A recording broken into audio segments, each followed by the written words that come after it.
वो खज़ाइन जो हजारों साल से मदफून थे, अब मैं देता हूँ अगर कोई मिले उम्मीदवार, कोई मिले उम्मीदवार। പ്രിയ പ്രേക്ഷകരെ, അസ്സലാമു അലൈക്കും വറഹ്മത്തുള്ളാഹി വബറകാതുഹു. ഹസ്രത്ത് മസീഹ് മൗഊദ് അലൈഹി സ്വലാത്തു വസ്സലാം രചിക്കുകയും പിൽക്കാലത്ത് ഇംഗ്ലീഷ്, മലയാളം അടക്കമുള്ള വ്യത്യസ്ത ഇന്ത്യൻ ഭാഷകളിലും വിദേശ ഭാഷകളിലും വിവർത്തനം ചെയ്യപ്പെടുകയും പ്രചുര പ്രചാരം നേടുകയും ചെയ്ത ഫത്ഹ് ഇസ്ലാം എന്ന ഗ്രന്ഥത്തെയാണ് ഞാൻ ഇവിടെ പരിചയപ്പെടുത്തുന്നത്. ഹസ്രത്ത് മസീഹ് മൗഊദ് അലൈഹി സ്വലാത്തു വസ്സലാം ഉറുദു, അറബി, പേർഷ്യൻ ഭാഷകളിലായി 80-ൽ പരം ഗ്രന്ഥങ്ങൾ രചിച്ചിട്ടുണ്ട്. ഈ ഗ്രന്ഥസമാഹാരം റുഹാനി ഖസായിൻ എന്ന പേരിൽ അറിയപ്പെടുന്നു. ഫത്ഹ് ഇസ്ലാമിൻ്റെ പ്രസിദ്ധീകരണത്തിന് മുമ്പ് ആ മഹാത്മാവിൻ്റെ പല രചനകളും പൊതുജന ശ്രദ്ധ നേടിക്കഴിഞ്ഞിരുന്നു. ഇസ്ലാമിൻ്റെ വന്ധ്യസ്ഥാപകർക്കും വിശുദ്ധ ഖുർആാനുമെതിരെയുള്ള ആക്ഷേപങ്ങൾക്ക് മറുപടിയായി എഴുതപ്പെട്ട ബറാഹീനെ അഹമ്മദിയ, സുർമ ചഷം, ആര്യ എന്നീ ഗ്രന്ഥങ്ങൾ മുസ്ലിം പണ്ഡിതന്മാർ ഇരുകൈയും നീട്ടി സ്വീകരിക്കുകയും ഹുസൂർ തിരുമനസിനെ തങ്ങളുടെ മസീഹ്, അതായത് രക്ഷകനായി മനസ്സിലാക്കുകയും ചെയ്തു. ആ മഹാത്മാവ് 1890-ൻ്റെ അവസാനത്തിൽ ഫത്ഹ് ഇസ്ലാം എന്ന ഗ്രന്ഥം രചിക്കുകയും 1891-ൻ്റെ തുടക്കത്തിൽ പ്രസിദ്ധീകരിക്കുകയും ചെയ്തു. നബി സല്ലല്ലാഹു അലൈഹി വസല്ലമയുടെ പ്രവചനപ്രകാരം വരാനിരിക്കുന്ന മസീഹ് താൻ തന്നെയാണെന്ന് ഈ ഗ്രന്ഥത്തിൽ മസീഹ് മൗഊദ് അലൈഹി സ്വലാത്തു വസ്സലാം വിളംബരപ്പെടുത്തുകയുണ്ടായി. ആ മഹാത്മാവ് പറയുന്നു, കുരിശ് വിശ്വാസത്തെ ഖണ്ഡിക്കാൻ ഈ വിനീതന് മസീഹ് എന്ന നാമധേയത്താൽ അയക്കപ്പെട്ടിരിക്കുന്നു. അപ്രകാരം ആലങ്കാരികമായി ഞാൻ കുരിശുടക്കാനും പന്നിയെ കൊല്ലാനും നിയുക്തനായിരിക്കുന്നു. ഈ വിളംബരത്തിന് ശേഷം അന്നോളം വാതോരാതെ മസീഹ് മൗഊദ് അലൈഹി സ്വലാത്തു വസ്സലാമിനെ പ്രശംസിച്ചു കൊണ്ടിരുന്ന മുസ്ലിം പണ്ഡിതന്മാർ അദ്ദേഹത്തെ കാഫിർ എന്ന് മുദ്രകുത്തി. 19-ാം നൂറ്റാണ്ടിൻ്റെ അവസാനത്തിൽ ക്രിസ്തു മതത്തിൻ്റെ ആധിപത്യമുള്ള ഇന്ത്യയിൽ എല്ലായിടത്തും ശക്തമായ പ്രചരണം നടന്നുകൊണ്ടിരിക്കുകയായിരുന്നു. മിഷണറി പ്രവർത്തനത്തിനുള്ള കേന്ദ്രങ്ങൾ നിർമ്മിക്കപ്പെടുകയും കോടിക്കണക്കിന് ഗ്രന്ഥങ്ങളും പംഫ്ലറ്റുകളും സൗജന്യമായി വിതരണം ചെയ്യുകയുമായിരുന്നു. മതപ്രചരണത്തിന് ക്രൈസ്തവർക്ക് ഇംഗ്ലീഷ് ഭരണത്തിൻ്റെ സഹായവും ലഭിക്കുന്നുണ്ടായിരുന്നു. മറിയമിൻ്റെ പുത്രൻ ഈസ ആകാശത്ത് ജീവിച്ചിരിപ്പുണ്ടെന്ന വിശ്വാസമായിരുന്നു ക്രൈസ്തവരും മുസ്ലിങ്ങളും വെച്ചുപുലർത്തിയിരുന്നത്.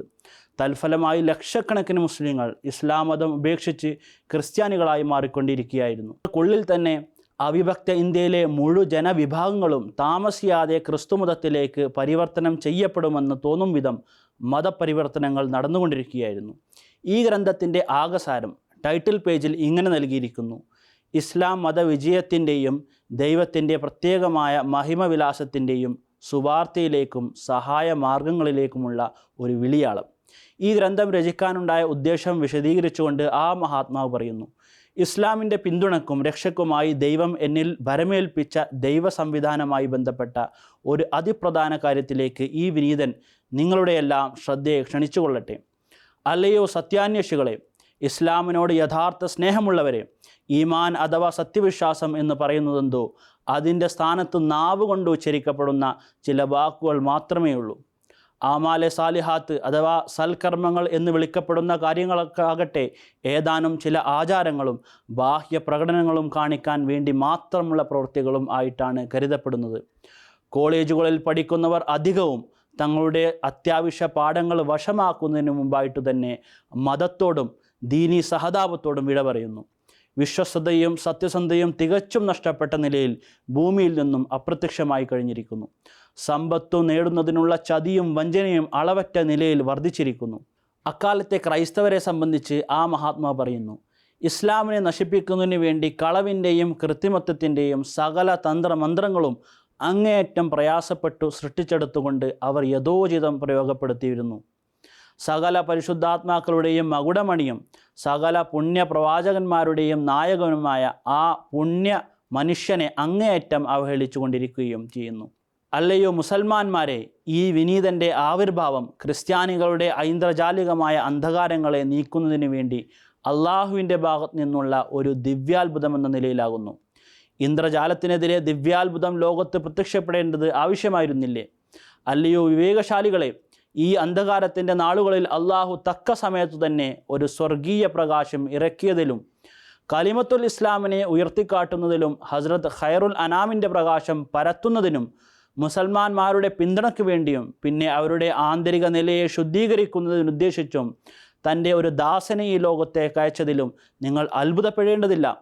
ഇസ്ലാം ദീനിൻ്റെ സഹായകനും എന്നെന്നും ഖുർആനിക അധ്യാപനങ്ങളുടെ സംരക്ഷകനുമായിരിക്കുമെന്നും വാഗ്ദാനം നൽകിയവനും ആരോ ആ സത്യദീപം ഈ അന്ധകാരത്തെ നോക്കി കണ്ടിട്ടും മിണ്ടാതിരിക്കുകയും തൻ്റെ വിശുദ്ധ ഗ്രന്ഥത്തിൽ താക്കീത് രൂപത്തിൽ വിവരിച്ചിട്ടുള്ള തൻ്റെ ഈ വാഗ്ദാനത്തെ ഓർക്കാതിരിക്കുകയും ചെയ്യുകയാണെങ്കിൽ അതിലാണ് അത്ഭുതപ്പെടേണ്ടിയിരിക്കുന്നത്. ഓരോ നൂറ്റാണ്ടിൻ്റെ തലക്കലും അള്ളാഹു അവൻ്റെ ദീനിനു നവീകരണം വരുത്തുന്ന ഒരു ദാസനെ എഴുന്നേൽപ്പിക്കുമെന്നുള്ള ആ പരിശുദ്ധനായ റസൂലിൻ്റെ ഗണ്യതവും സുവ്യക്തവുമായ പ്രവചനം പൂർത്തിയാകാതെ പോയെങ്കിൽ അതിലാണ് ആശ്ചര്യപ്പെടേണ്ടിയിരിക്കുന്നത്. ആ മഹാത്മാവ് പറയുകയുണ്ടായി, നിങ്ങൾ സത്യവിശ്വാസമുള്ളവരാണെങ്കിൽ നന്ദി പ്രകടിപ്പിക്കുവിൻ. എന്തെന്നാൽ നിങ്ങളുടെ ആദരണീയരായ ആ പൂർവ്വപിതാക്കൾ ഏതൊരു നാളിനെ ആകാംക്ഷപൂർവ്വം കാത്തിരുന്ന ശേഷം അപ്രത്യക്ഷരായോ, എണ്ണമറ്റ ആത്മാക്കൾ ആ സന്തോഷ ദിനങ്ങളുടെ മധുരസ്മരണകളോടെ ഈ ലോകത്ത് നിന്നും യാത്ര പറഞ്ഞുവോ, ആ കാലം ഇതാ നിങ്ങൾ കണ്ടെത്തിയിരിക്കുന്നു.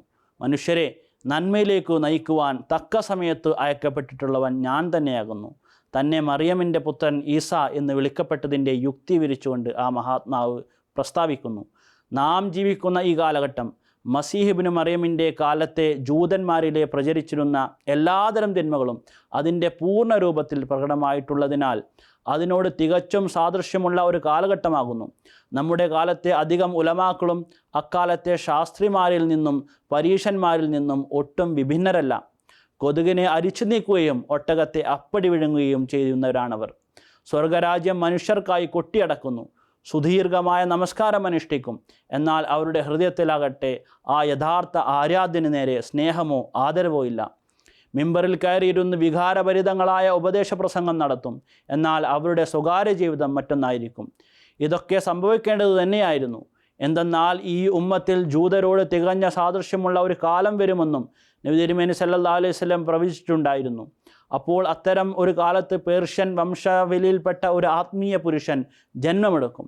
വരാനിരിക്കുന്ന ആ മസീഹ് ഈയുള്ളവൻ തന്നെ. മനസ്സുള്ളവർ വിശ്വസിച്ചു കൊള്ളട്ടെ. ദൈവം അവൻ്റെ ഭാഷണത്തിൽ സാദൃശ്യവാക്യങ്ങളും അലങ്കാരങ്ങളും ഉപയോഗിക്കുന്നു. സ്വഭാവ പ്രകൃതിയും സവിശേഷ സാദൃശ്യവും അടിസ്ഥാനമാക്കി ഒരാളുടെ പേര് മറ്റൊരാൾക്ക് നൽകുകയും ചെയ്യുന്നു. അങ്ങനെ ഹസ്രത്ത് മിശിഹായുടെ സ്വഭാവ പ്രകൃതിയുമായി ഈ എളിയവനും സവിശേഷ സാദൃശ്യമുണ്ട്. ഈ സവിശേഷ സാദൃശ്യം കാരണമായിട്ട് തന്നെ മസീഹിൻ്റെ പേരിൽ ഈ വിനീതൻ അയക്കപ്പെട്ടിരിക്കുന്നു. കുരിശ് വിശ്വാസത്തെ തകർത്തു തരിപ്പണമാക്കുന്നതിന് തന്നെ. അതുകൊണ്ട് ഞാൻ കുരിശുടക്കാനും പന്നികളെ കൊല്ലാനുമായിട്ട് അയക്കപ്പെട്ടിരിക്കുന്നു. ഹസ്രത്ത് മസീഹ് മൗദ് അലൈഹി സ്വലാത്തു വസ്സലാം ഈ ഗ്രന്ഥത്തിൽ 3 അടയാളങ്ങളെ സംബന്ധിച്ചും വിവരിക്കുന്നു. സൂറത്തുൽ ഖദറിലെ ആയത്ത് തനസ്സലുൽ മലായികത്തു വറൂഹു ഫീഹാ ബിഇദ്നി റബ്ബിഹിം മിൻ കുല്ലി അംർ സലാമുൻ ഹിയ ഹത്താ മത്ലഇൽ ഫജ്ർ ഉദ്ധരിച്ചുകൊണ്ട് ആദ്യത്തെ അടയാളം വിവരിക്കുന്നു. മലക്കുകളുടെയും റൂഹുൽ ഖുദ്സിൻ്റെയും അവതാരം, അതായത് ആകാശത്തു നിന്നുള്ള ഇറക്കം. മഹോന്നതനായ ഒരു വ്യക്തി ഖിലാഫത്തിൻ്റെ ആടയണിഞ്ഞുകൊണ്ട് ദൈവിക ഭാഷണത്തിൻ്റെ അനുഗ്രഹം നേടിക്കൊണ്ടും ഭൂമിയിൽ അവതരിക്കുമ്പോഴാണ് സംഭവിക്കുക. അദ്ദേഹത്തോടൊപ്പമുള്ള മാലാകമാർ ലോകത്തുള്ള യോഗ്യത നേടിയ എല്ലാ ഹൃദയങ്ങളിലും അവതരിപ്പിക്കപ്പെടുകയും ചെയ്യുന്നു. അങ്ങനെ മലക്കുകളുടെ പരിശുദ്ധമായ പ്രഭാവം നിമിത്തം ഹൃദയങ്ങളിൽ സ്വയം സദ്വിചാരങ്ങൾ ഉടലെടുക്കാൻ തുടങ്ങുന്നു. വിനീതനായ ഈയുള്ളവൻ അള്ളാഹുവിൽ നിന്ന് സത്യത്തോടും സന്മാർഗദർശനത്തോടും കൂടി വന്നിരിക്കുന്നു. അതുകൊണ്ട് നിങ്ങൾ സത്യത്തിൻ്റെ അടയാളം എല്ലാ ഭാഗങ്ങളിൽ നിന്നും കണ്ടെത്തും. മാലാകമാരുടെ സൈന്യം ആകാശത്ത് നിന്ന് ഇറങ്ങി വന്ന് ഏഷ്യയിലെയും യൂറോപ്പിലെയും അമേരിക്കയിലെയും ജനഹൃദയങ്ങളിൽ പ്രവേശിക്കുന്നത് നിങ്ങൾ കാണുമാറാകുന്ന ആ കാലം അകലെയൊന്നുമല്ല, അത് വളരെ സമീപത്താണ്. ഇന്ന് മുഴു ലോകത്തും ഈ അടയാളം മഹത്തായ നിലയിൽ പൂർത്തിയായിക്കൊണ്ടിരിക്കുന്നതായി നാം കാണുന്നു. എല്ലാ വർഷവും ആയിരക്കണക്കിന് ജനങ്ങൾ സ്വപ്നദർശനത്താൽ അഹ്മദിയ മുസ്ലിം ജമാഅത്തിൽ പ്രവേശിക്കുന്നു. രണ്ടാമത്തെ അടയാളം ഇതാണ്. ദൈവത്തിൻ്റെ വരിഷ്ഠദാസന്മാർക്ക് ലഭിക്കുന്ന ആ സവിശേഷമായ പ്രകാശങ്ങളാൽ അള്ളാഹു ഈ വിനീതനെ പ്രത്യേകപ്പെടുത്തിയിരിക്കുന്നു. അത്തരക്കാരെ മറ്റുള്ളവർക്ക് നേരിടാൻ സാധ്യമല്ല. അതുകൊണ്ട് സംശയമുണ്ടെങ്കിൽ നിങ്ങൾ എന്നെ നേരിടുവാൻ മുന്നോട്ട് വരുവിൻ. എന്നാൽ എന്നെ നേരിടുവാൻ നിങ്ങൾക്ക് ഒരിക്കലും സാധ്യമല്ലെന്നും ഉറപ്പിച്ചുകൊള്ളുവിൻ. മൂന്നാമത്തെ അടയാളം ഇതാണ്. ഏതൊരു ആദരവുടവായ നബിയിൽ വിശ്വാസം കൊള്ളുന്നതായി നിങ്ങൾ അവകാശപ്പെടുന്നുവോ, ആ പരിശുദ്ധ നബി സല്ലല്ലാഹു അലൈഹി വസല്ലം ഈ വിനീതനെപ്പറ്റി സഹീഹായ ഹദീസ് ഗ്രന്ഥങ്ങളിൽ എഴുതിയിരിക്കുന്നതെന്തോ അതിൽ നിങ്ങൾ ഇന്നേ വരെ ചിന്തിച്ചു നോക്കിയിട്ടില്ല. നിങ്ങൾ അതിനെ സത്യപ്പെടുത്തുന്നതിനല്ലാതെ കളവാക്കാൻ ആലോചനകൾ നടത്തുമ്പോൾ നിങ്ങൾ ആ ആദരവിടവായ നബിയുടെ ഗുപ്ത ശത്രുക്കളായി ചമയുകയല്ലേ? ഇസ്ലാമിന് വേണ്ടി പുതുമയുടെയും പ്രകാശോജ്വലതയുടെയും ആ ദിനങ്ങൾ പൂർവിക കാലത്ത് ഉണ്ടായതുപോലെ വീണ്ടും വന്നുദിക്കുകയും ചെയ്യും. ഇസ്ലാമിൻ്റെ നിലനിൽപ്പ് നമ്മിൽ നിന്ന് ഒരു ത്യാഗം ആവശ്യപ്പെടുന്നു. അതെന്താണ്? ഇതേ മാർഗത്തിൽ നാം മരണം വരിക്കുക എന്നതാണ്. ഇസ്ലാമിൻ്റെ നിലനിൽപ്പും മുസൽമാന്മാരുടെ ജീവിതവും ജീവിച്ചിരിക്കുന്ന ദൈവത്തിൻ്റെ തേജസ്സും സ്ഥിതി ചെയ്യുന്നത് ഈ മരണത്തിലാണ്. ഇതിന് തന്നെയാണ് മറ്റൊരു വാക്കിൽ ഇസ്ലാം എന്ന് പറയുന്നത്. ഈ ദീനീ സേവനത്തിനായി ദൈവീക പണിപ്പുരയുടെ 5 ശാഖകളെ സംബന്ധിച്ച് ആ മഹാത്മാ വിവരിക്കുകയുണ്ടായി. ഈ ശാഖകളെ വിപുലീകരിക്കാൻ സാമ്പത്തിക സേവനത്തിനായി ആഹ്വാനം ചെയ്യുകയും ചെയ്തു. ആ മഹാത്മാ പറയുകയുണ്ടായി, ഈ പണിപ്പുരയുടെ ശാഖകളിൽ ഒന്ന് സാഹിത്യ സൃഷ്ടിയുടെയും പ്രസിദ്ധീകരണങ്ങളുടെയും പ്രസ്ഥാനമാകുന്നു. അതിൻ്റെ മേൽനോട്ടം ഈ വിനീതനിൽ അർപ്പിക്കപ്പെട്ടിരിക്കുന്നു. കൂടാതെ മനുഷ്യൻ്റെ കഴിവിൽ പെടാത്ത തരത്തിൽ അള്ളാഹുവിൻ്റെ മാത്രം സഹായശക്തി കൊണ്ട് ഗ്രഹിക്കാൻ കഴിയുന്നതുമായ ആത്മീയ ജ്ഞാനങ്ങളും അതിസൂക്ഷ്മങ്ങളായ അറിവുകളും പഠിപ്പിക്കുകയും ചെയ്തിരിക്കുന്നു. ഈ പ്രവർത്തന സംവിധാനത്തിൻ്റെ 2ാമത്തെ ശാഖ ലഘുലേഖകൾ പ്രസിദ്ധീകരിക്കാനുള്ള ഏർപ്പാടാകുന്നു. ദൈവയാജ്ഞയനുസരിച്ച് ന്യായപൂർത്തീകരണം ലക്ഷ്യമാക്കി നടത്തിവരുന്ന ഈ പ്രവർത്തനം ഇപ്പോഴും തുടരുന്നു. ഈ പ്രവർത്തന സംവിധാനത്തിൻ്റെ 3ാമത്തെ ശാഖ നാനാവിധ നിശ്ചയങ്ങളുമായി അഭിമുഖ ദർശനത്തിന് വന്നെത്തിക്കൊണ്ടിരിക്കുന്ന സത്യാന്വേഷികളും വിവിധങ്ങളായ മറ്റു ഉദ്ദേശങ്ങൾക്കായി ഇറങ്ങിത്തിരിച്ചരുമായ വരവ് പോക്കുകാർ അഥവാ സഞ്ചാരികളാകുന്നു. എല്ലാ നബിമാരും സവിശേഷ രീതിയിൽ ഈ രീതിയെ അവലംബിച്ചു പോന്നിട്ടുള്ളതാണ്. സാലിഹീങ്ങളുടെ സഹവാസത്തിൽ കഴിയുക എന്നത് ദീനിൻ്റെ നിർബന്ധ കാര്യങ്ങളിൽപ്പെട്ടതായിരുന്നില്ലെങ്കിൽ അള്ളാഹുവിന് അവൻ്റെ റസൂൽമാരെയും നബിമാരെയും അയക്കാതെ തന്നെ തൻ്റെ വചനങ്ങളെ മറ്റു പ്രകാരത്തിൽ ഇറക്കാൻ കഴിയുമായിരുന്നു. സഹവാസിക്കുന്നവരുടെ നിര ഇപ്രകാരം വളരെ വികസിപ്പിക്കേണ്ടതാണ്. ഈ പണിപ്പുരയുടെ 4ാമത്തെ ശാഖ സത്യാന്വേഷികളായിട്ടുള്ളവർക്കോ സത്യവിരോധികൾക്കോ എഴുതി അയക്കുന്ന കത്തുകളാകുന്നു. ഇന്ന് വരെ ഉത്തരം നൽകപ്പെട്ട 90,000-ലേറെ കത്തുകൾ വന്നിട്ടുണ്ടായിരിക്കണം. ഓരോ മാസവും ഏതാണ്ട് 300 മുതൽ 700 വരെയും ചിലപ്പോൾ 1000 കത്തുകൾ വന്നും പോയും കൊണ്ടിരിക്കുന്നു. അള്ളാഹു അവൻ്റെ പ്രത്യേകമായ വഹിയും ഇൽഹാം മുഖേന സ്ഥാപിച്ചിട്ടുള്ള ഈ പണിപ്പുരയുടെ 5ാമത്തെ ശാഖ മുരീദന്മാരുടെ ബയ്യത്ത് ചെയ്തിട്ടുള്ളവരുടെയും പരമ്പരയാകുന്നു. അവിടുന്ന് പറയുകയുണ്ടായി, ആ രക്ഷിതാവായ ദൈവം എനിക്ക് സുവിശേഷം ഇറക്കിക്കൊണ്ട് പറഞ്ഞു, നാം നിനക്ക് മരണം നൽകുകയും എന്നിലേക്ക് നിന്നെ ഉയർത്തുകയും ചെയ്യും. നിന്റെ യഥാർത്ഥ അനുയായികളും സ്നേഹിതരും ഖിയാമത്ത് നാൾ വരെ നിലനിൽക്കുകയും നിഷേധികൾക്കുമേൽ അവർക്ക് എല്ലായ്പ്പോഴും വിജയം നൽകുകയും ചെയ്യും. ഈ ഗ്രന്ഥത്തിൽ ഹസ്രത്ത് മസീഹ് മൗഊദ് അലൈഹിസ്സലാത്തു വസ്സലാം ലൈലത്തുൽ ഖദറിന് അതിസുന്ദരമായ ഒരു വിശദീകരണം നൽകിയിരിക്കുന്നു. പറയുന്നു, അന്ധകാരം അതിൻ്റെ പൂർണ്ണതയിൽ പരമസീമയിൽ എത്തിച്ചേരുന്ന ഇരുളടഞ്ഞ കാലഘട്ടത്തിനാണ് ലൈലത്തുൽ ഖദർ എന്ന് പറയുന്നത്. തന്നിമിത്തം ആ കാലത്ത് സ്വാഭാവികമായും അന്ധകാരത്തെ നീക്കുന്ന ഒരു പ്രകാശം അവതരിപ്പിക്കണമെന്ന് അത്യാവശ്യമായി വരുന്നു. ഈ കാലത്തിനാണ് ആലങ്കാരികമായി ലൈലത്തുൽ ഖദർ എന്ന് പേരിട്ടിട്ടുള്ളത്.